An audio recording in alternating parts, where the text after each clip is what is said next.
What up, my fellow Knicks fans? This is your guy Marcellus Ease, and don't panic quite yet. So very early on, the Knicks' characteristics are starting to form, especially on the offensive end, as the Knicks look much modernized in this offense, and it wouldn't shock me if the Knicks this season end up calling their head coach Thibs D'Antoni. But hey, I'm not gonna say no more. Let's just get to it. We make the rules, pal. The news, war, peace, famine, upheaval, the price of a paper clip. We pick that rabbit out of the hat while everybody sits out there wondering how the hell we did it. I'll go right. All right, so very early on, one thing that I noticed is that the Knicks giving their players the green light to take shots right away. We've taken quite a few shots in this game with plenty of time left on the shot clock, and it's good to see the Knicks nowadays actually have a more modernized offense. See, before those years with Fizdale and Jeff Hornacek and just that slow kind of style we used to play where we finish at least bottom 5 in the league in pace, it's a relief that the Knicks have a more modern style of play, especially with Karl-Anthony Towns being there.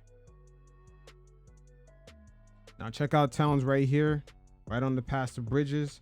Once again, guys got the green light to just go off this season. And this is one of the reasons why I believe Thibs is going to get the nickname Thibs D'Antoni by the end of all this. Once again, right here, the Knicks in transition. Check out Karl-Anthony Towns, the last one to come down the court. The spacing is on point. Not too many guys down low. The big man is compromised. You got to come out. And yeah, Towns is going to get the green light to go off here. And we can see the fast-paced characteristics playing out even with the bench unit. Tyler Kolek getting the green light to let it off. 18 seconds left on the shot clock. It seems like Tom Thibodeau this season is going to put on his best Mike D'Antoni toupee and just let this Knicks offense ride out.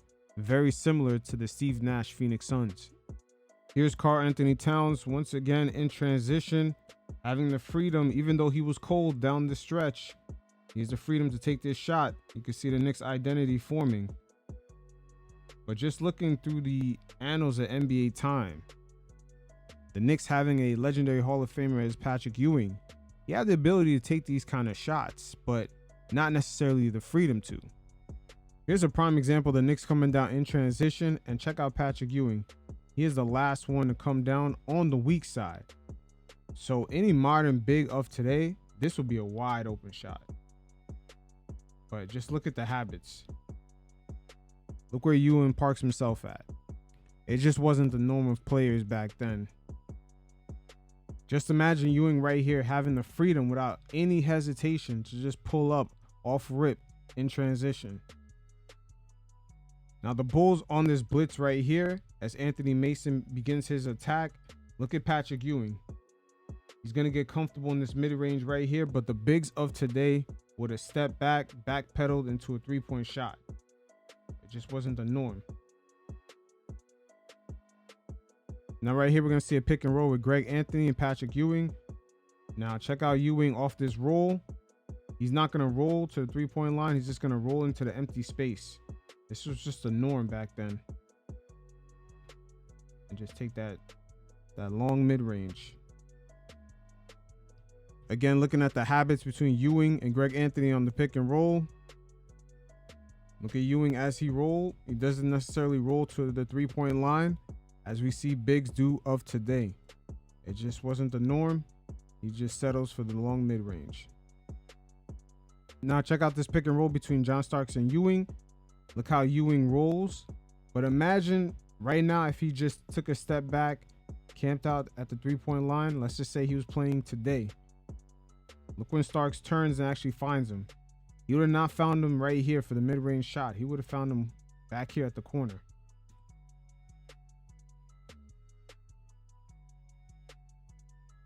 Fast forward till today, the big man looks a lot different in these pick and rolls. Check out KP. Instead of attacking the open space, he pops out. Still, he has a lot of open space right here to attack. And he still settles for the three. And this is normalized and is part of today's modern offenses. Just seeing the evolution of today's modern bigs. The Knicks, when they had KP, they actually had better spacing. They just had no dribble penetrators. That's really the only difference. But with Karl-Anthony Towns now back on the team, They actually finally have the personnel to utilize this with Mikal Bridges and OG Anunoby, as well as Josh Hart. But just KP having the freedom right here to just pull up and take a 3 on a smaller defender instead of just backing him down on the mismatch, hoping to draw another defender for someone else to make a cut. These are the types of options we really couldn't utilize KP to the fullest with the spacing that he created back in 2017 or 2016 when he was on the Knicks. Karl-Anthony Towns this season is going to get a lot of cracks at just improving his playmaking ability. As right here in transition, we see him kind of have the ability to read the floor. I mean, Jesus Christ, just look at the spacing. I'm not going to lie. But nice little fake shot for Brunson to draw the foul. Just the possibilities this season is going to be endless. Just this playmaking in the third quarter was something spectacular. As the Knicks right here draw another foul. Karl was kind of in his bag. Just can't get too sloppy with it. Little like Walt Clyde Frazier would say, a little razzle dazzle. Gotta be careful with those cross-court passes though. But Towns was definitely in his bag in the third. Just showing that he could be that playmaker. Right here, perfect. Him passing out of the high post, fake dribble handoff. Right here, this is where he's going to have to make his improvements with his passing. This is going to be very important this season. Right about here. See, now with Towns, we have a better option where teams have to respect it. You see how the big man stuck with Towns? See, normally with Mitch, they could just drop off. And that clunks up the spacing in the paint. But now with Towns handling the ball, whether it be a post up or anywhere up here, they're going to have to respect it because he could just pull up. You see right here with Mitch, he's not really a threat in this position. He's just going to lose his handle. Not too much self-awareness either. He's going to get doubled right away. So he's not even really a threat on the move to make the pass or even have some sort of dribble move to score. He doesn't have a strong enough skill set to complete that. But now with Towns, the Knicks could better utilize the open shooters. This could be OG, like all the open shooters. But Mitch, when he puts the ball on the floor, his head tends to be down, and he's not used to operating, and he's not really used to operating in the post. I mean, in Mitch's tenure, we haven't seen too many plays like this with him just initially making a move after catching the pass. We don't really get this too much. We're used to seeing him collect offensive boards and just quickly kicking it out to someone who's more than likely open to shoot a 3. But we really haven't seen him in this role too much. What's his decision making right here? This is like the next step for Mitch. Like, what is he going to do right here? Is he going to have a good enough floater game? Like Hartenstein, like we've seen from him in the playoffs last year against the 76ers? Or is Mitch going to draw the defender close enough where he can make a nice bounce pass? It's things like that. Now we have the options with Karl-Anthony Towns, and that's really where he's got to get his assist up, because Randall definitely filled in some of that void with the playmaking, especially on the move, and that's the area that Towns has a lot to improve on, I should say. Here's another play right here with Karl-Anthony Towns operating out of the high post.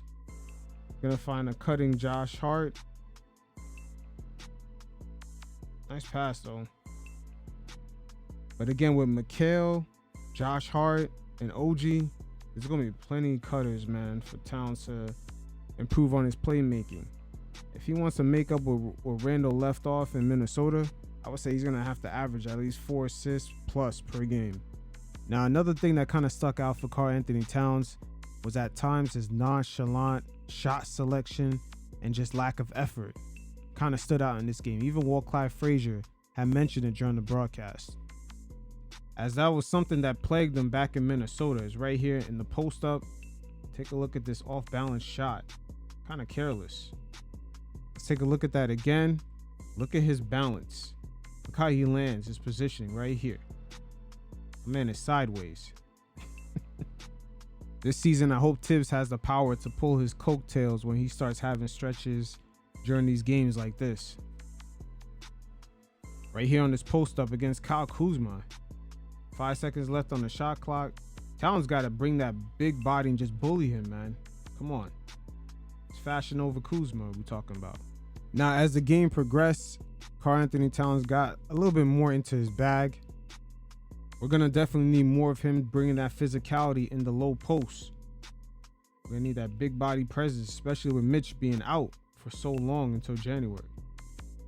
Now, in this play right here, this was interesting. Multiple actions ran with multiple three-point shooters in Brunson, Bridges, and Towns. See right here, nice little flare screen for Bridges. And just look at the spacing.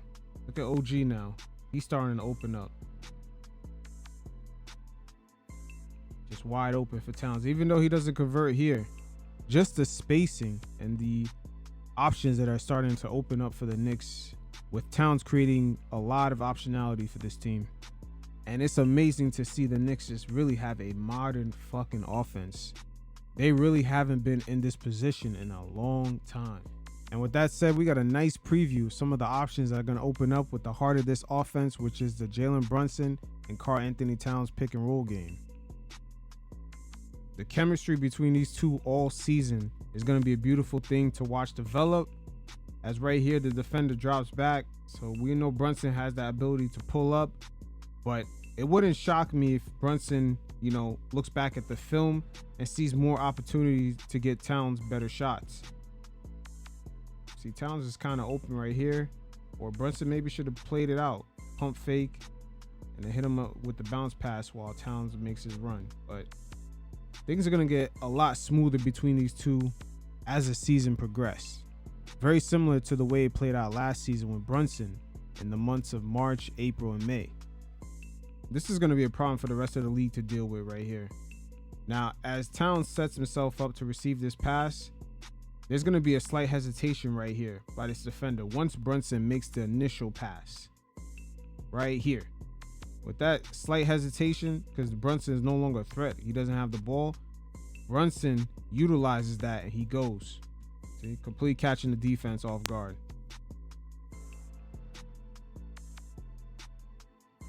A smart IQ basketball player like Brunson, he's going to use every single tool in his arsenal.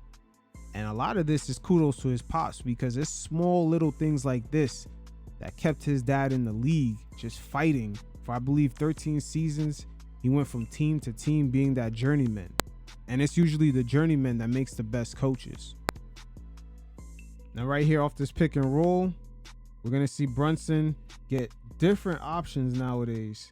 See, before this would normally be like RJ. Defender doesn't necessarily have to respect the three. They'll be hedging in a lot more. And then this normally be Mitch, not really a threat at this position. So now Brunson is going to have the ability to more utilize this situation and manipulate defenses even more. So you can get deeper into his arsenal, much deeper into that bag. So things are completely in reverse with Mitchell Robinson, where a pick and roll with him, Brunson just drew all the attention. As right here, we're going to see a pick and roll between Brunson and Mitch. All the attention is drawn on Brunson. And the Knicks not necessarily having the perimeter threats. This is before the OG trade, and of course before Mikal joined the team. So all the attention is on Brunson here, and it's a much more difficult pass to Mitch, as he's not really a threat.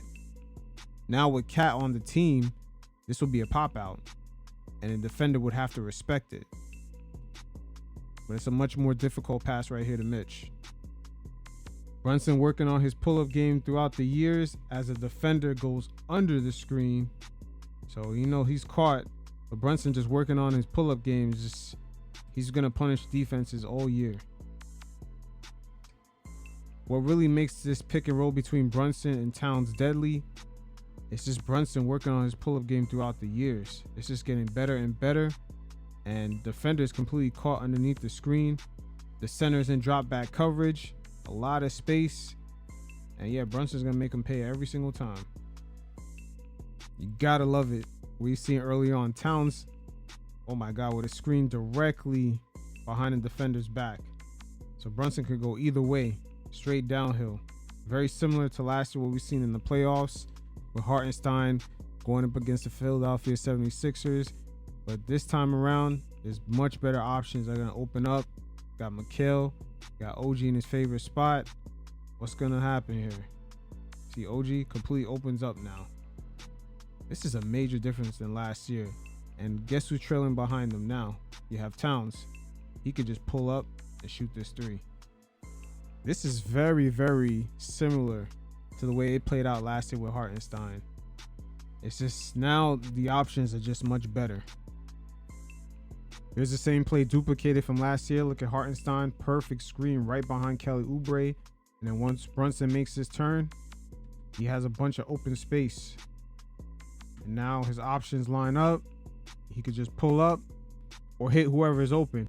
Also, he could go one-on-one downhill with Embiid. Here's another pick and roll between Towns and Brunson. Now right here, Towns hits off Brandon Miller for a screen. And also, Josh Hart screens his defender, and Taj Gibson. It's going to lead to an easy Brunson jumper. But just looking at that one more time again, Karl-Anthony Towns right here, he's going to have to be very careful about the way he's screening. Sometimes he gives it away. Like, he doesn't want the contact, but like, look at right here. The ref easily could have called that a violation on him. Karl-Anthony Towns sometimes throws the KP screens where he doesn't really necessarily want the contact. And right here is going back to something I kind of mentioned earlier with him just being a bit more detail oriented. As right here, he misses the screen, not to his fault, but catch him on the rescreen right here. He's going to move his hips last minute and gets called for the illegal screen right here. Towns right here on the rescreen. He's kind of still figuring out Brunson's movement. It's right here. Check him out. He kind of almost rolls right into Brunson. So they're still trying to figure each other out. Centers and drop back coverage. Brunson just pulls up. More Towns and Brunson pick and roll. Brunson with the fake pass kind of gets into his playmaking bag. This time on the Brunson Towns pick and roll, you're going to get a little bit more of Towns front facing game as he completely blows by his defender. And he does have that in his arsenal. Putting the ball on the ground, dribbling past defenders when they don't give him enough space, and being able to get to the cup. On the other side of the coin on defense, it's a different story. Him moving side to side, he's not as quick. So more Brunson Towns action. Towns on the rescreen. Brunson threads the needle, and Towns is able to get to the line. And teams nowadays, they're gonna be cautious around the Knicks with their pick and roll duo, as the Knicks pretty much catapulted themselves to having one of the more prolific, dynamic pick and roll duels in the league, on the level of Tyrese Maxey and Embiid, and also Jokic and Murray. Now in the matchup against the Wizards, the Knicks defense did start to show their characteristics, but they can't quite give us everything yet. It's still early. We don't want to show teams everything that we got. In the second matchup against the Wizards, the Knicks defensive characteristics started to show, but they can't quite show everything yet. It's only the preseason. We don't want to give everything away, but I'm not going to lie. Things were looking good. At first, we seen glimpses of the defense through the bench unit in Charlotte. I mean, check out these rotations.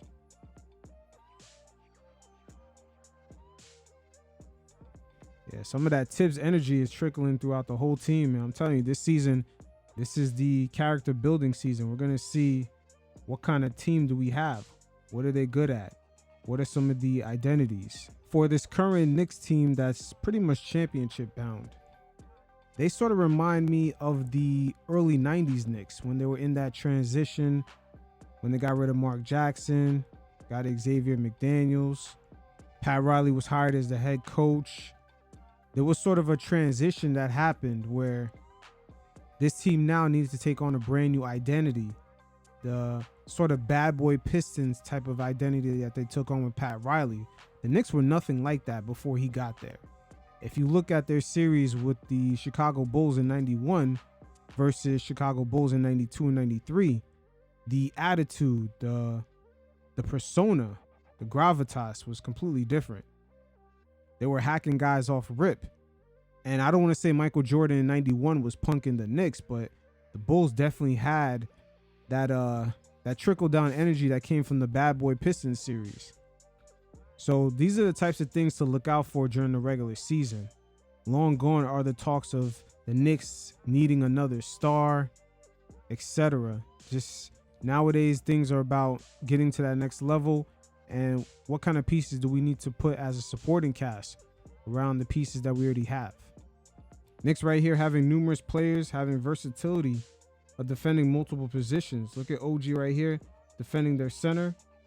So yet he's agile enough to reach in right here and get the steal. The whole time, this is someone that's guarding their center at the moment. So the Knicks having all these switchable guys is to their advantage.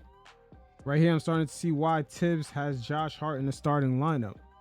Just having a guard from another team having to get past Mikal Bridges and Josh Hart, and potentially, let's say if this was switched right here between Brunson and OG, he would have to get past OG. Let's say if OG was here. That's real tough. That's very similar to the Boston Celtics, getting past Tatum, then Jalen Brown, then Drew Holiday. That's kind of crazy. Knicks right here have a very similar package. Look at Josh Hart with that deflection. Sheesh. Let's look at that again. Look at Josh Hart with the deflection. Even a serviceable player like Precious is a nice fit with this squad. Nice deflection right here. He fits right in with that Thibs archetype of player. Right here, OG baits the young French rookie to make this pass. Knicks have numerous defenders with quick hands. Nice deflection right here. Gets the ball to go off for Jordan Poole. Mikal Bridges is one of these players that can not only deflect passes, but he can actually block players in the lane. He's good at these chase down blocks. He can block players that are a lot bigger than him in the paint. And this Knicks team is going to be one of these squads that can just get into your passing lanes, just cover up a lot of spaces. If guys like Karl-Anthony Towns get beat, you got OG, you got Mikal flying in, making up the difference in the spacing. So things are going to get quite interesting with this team this season. Got Josh Hart with the block. Mikal Bridges now forcing the turnover. OG locking up the young Frenchman, the first overall pick. One of the top picks in this year's past draft. And Knicks can't go showing off everything in the preseason. We got to get tips to save some of it for the regular season. Here's some more of the active hands I was referring to with Mikal. And he just has a long reach. Here's another issue teams are going to have. Notice how Precious right here, he's going to get beat on this closeout. And then look at OG. Teams are still going to have to deal with him. Forget Towns. Just dealing with OG in combination with Towns is going to be a problem. Just jump straight up. Good contest.